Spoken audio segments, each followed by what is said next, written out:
Semakin hari, semakin banyak teknologi canggih. Telefon pintar, drone, robot, kereta elektrik. Semuanya kita telah saksikan semenjak dua ini. Kini, semua aspek kehidupan telah diseiringkan dengan teknologi sebegini. Tidak juga dapat dinafikan dengan cara kita berkomunikasi. Jika dahulu kita menghantar surat, kini kita hanya menghantar email ataupun SMS sahaja. Media sosial telah menjadi aplikasi utama setiap individu, sama ada untuk berhubung dengan orang lain maupun menghabiskan waktu menonton klip video. Walau bagaimanapun, terdapat juga segelintir pengguna media sosial yang melampaui batasan. Oleh hal yang demikian, kami ingin membincangkan isu-isu tersebut beserta puncanya. Untuk pengetahuan anda, kami telah menjalankan sebuah survey yang melibatkan pengguna media sosial yang kebanyakan terdiri daripada yang berumur 18 hingga 25 tahun. Dalam tinjauan tersebut, Instagram merupakan platform tertinggi digunakan, diikuti dengan Facebook dan TikTok. Media sosial kini sudah lagi tidak selamat untuk didiami kerana terlalu banyak kes jenayah yang dilakukan secara maya. Antaranya ialah penyebaran berita palsu, tempat penjualan barangan terlarang, tempat penyebaran bahan lucah, buli cyber dan lain-lain lagi. Bukan itu sahaja, malah pihak media sosial juga turut melakukan perkara yang tidak beretika. Misalnya, pencurian data peribadi, melampaui batas privasi, menghantar virus dan banyak lagi. Menurut survey kami pula, responden mengatakan perkara yang sering dilakukan pengguna media sosial ialah komen perkara yang tidak elok. Selain itu, bagi pihak media sosial pula, ramai bersetuju mereka mencuri data privasi pengguna mereka. Contohnya, seperti alamat IP dan sejarah carian mereka. Pengguna di media sosial sering muat naik berita-berita palsu, berita-berita yang tidak sahih dan dapat menimbulkan fitnah. Dan juga pengguna media sosial sering bergaduh di ruang komen dan boleh menimbulkan pergaduhan. Merekod orang awam ataupun orang yang tidak dikenali secara sekejap dan cuba untuk contoh yang apa yang saya pernah nampak selama ni, dia record dan dia akan tanya, tolong TikTok tolong carikan orang ni, TikTok tolong carikan orang ni siapa. Jadi privasi dia akan tercemar lah. Penerangan tersebut menunjukkan bahawa masalah pelanggaran etika di media sosial semakin merunsingkan. Jadi, mengapakah hal ini berlaku? Sebab mereka melakukan perkara tersebut adalah kerana mungkin mereka ingin mendapat populariti di media sosial ataupun untuk menambahkan pengikut mereka di media sosial. Mereka semua inginkan perhatian daripada pihak ramai semua. Jadi untuk mendapatkan apa yang mereka mahu tu dengan cara yang singkat dan cepat adalah dengan mengeksposkan diri diorang dekat media sosial.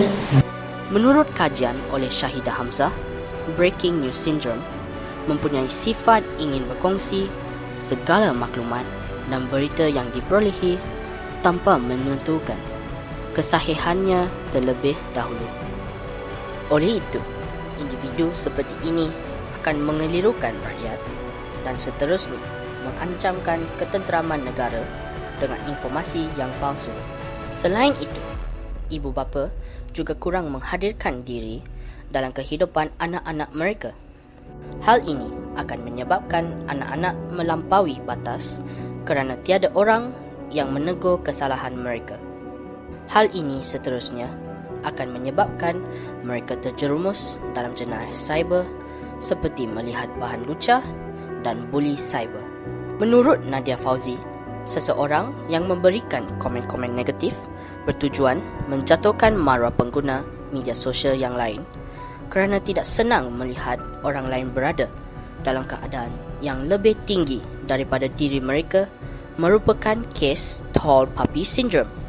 Sebagai contoh, beberapa tahun yang lepas, terdapat seorang pelajar cemerlang dikecam kerana memakai alat kosmetik pada hari keputusan SPM. Walaupun beliau tidak melakukan apa-apa kesalahan, namun atas dasar cemburu dengan kelebihan yang ada pada dirinya itu, komen yang kurang sopan dimuat naik terhadapnya. Menurut satu survei yang dijalankan oleh Columbia University's National Center on Addictions and Substance Abuse, CASA, remaja yang melihat gambar-gambar orang yang mabuk dan pengsan serta gambar rakan sebayanya yang menggunakan narkotik terasa kagum kerana melanggari hukum kelihatan hebat dan bergaya.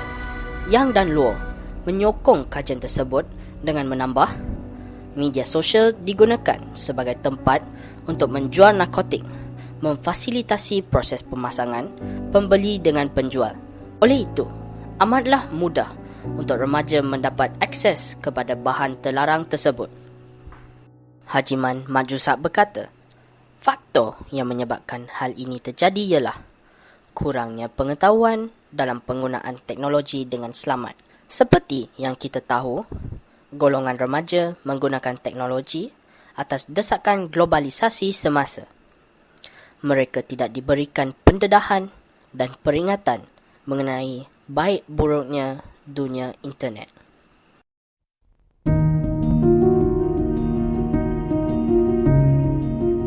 Sememangnya, media sosial itu merupakan platform yang menarik minat kita semua, tidak kira umur mahupun jantina.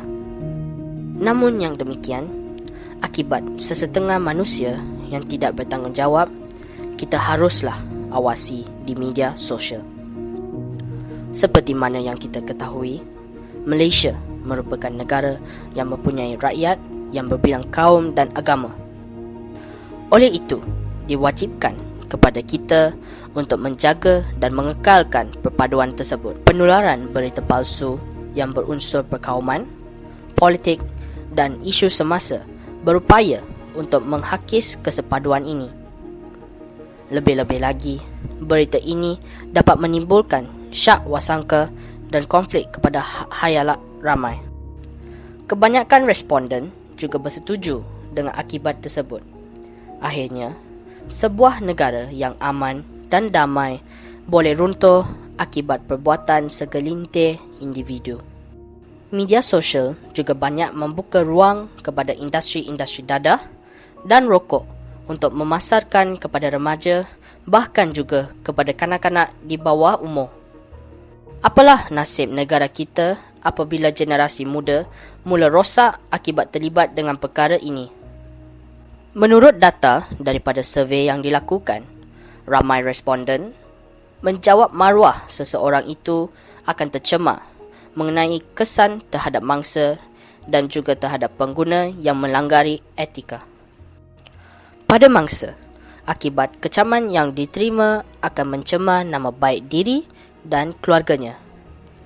Namun demikian, kepada si pelanggar etika pula, apabila ditangkap, juga akan terkena perkara yang sama. Jadi, jika kedua-dua belah pihak akan menerima padanya, mengapakah hal ini masih terjadi? Untuk memastikan media sosial berada dalam kawalan, beberapa langkah perlu diambil, tidak kira pihak pengguna mahupun pihak yang memiliki media sosial. Menurut survei, ramai berpendapat pengguna media sosial perlu menghormati antara satu sama lain, diikuti dengan perkongsian perkara yang bermanfaat sahaja. Apabila hal ini diterapkan dalam masyarakat, kecaman dan penyebaran khabar palsu dapat dielakkan. Responden juga bersetuju untuk menghentikan akaun yang melanggari etika, diikuti dengan pemberian amaran kepada mereka. Hal ini akan menunjukkan langkah yang lebih drastik agar masyarakat sedar tentang keburukan perkara ini. Berikut merupakan reaksi responden terhadap tahap pelanggaran etika di platform media sosial. Kita dapat melihat bahawa YouTube masih boleh mengawal penggunanya daripada melanggar etika. Akaun-akaun yang melanggari etika akan diberikan amaran agar menarik balik video yang dimuat naik yang melanggari etika. Manakala Facebook dan TikTok pula dikatakan mempunyai komuniti yang tidak sihat. Platform ini kurang berjaya dalam menjaga etika dalam kalangan penggunanya. Sudah terang lagi bersuluh, membendung kegiatan penyalahgunaan media sosial perlulah dititik beratkan. Media sosial umpama pedang dua mata. Hayun ke depan mencederakan lawan, hayun ke belakang melukakan badan. Golongan muda, tonggak negara, harapan bangsa. Disimpulkan di sini bahawa apa yang dilakukan kita pada saat ini akan mengimejkan masa depan negara kita. Ingatlah bahawa jika seseorang itu gagal untuk merancang, maka sebenarnya dia merancang untuk gagal. Segala usaha sewajarnya disokong untuk membasmi penyakit ini di media sosial agar mudah untuk masa depan negara kita terjamin.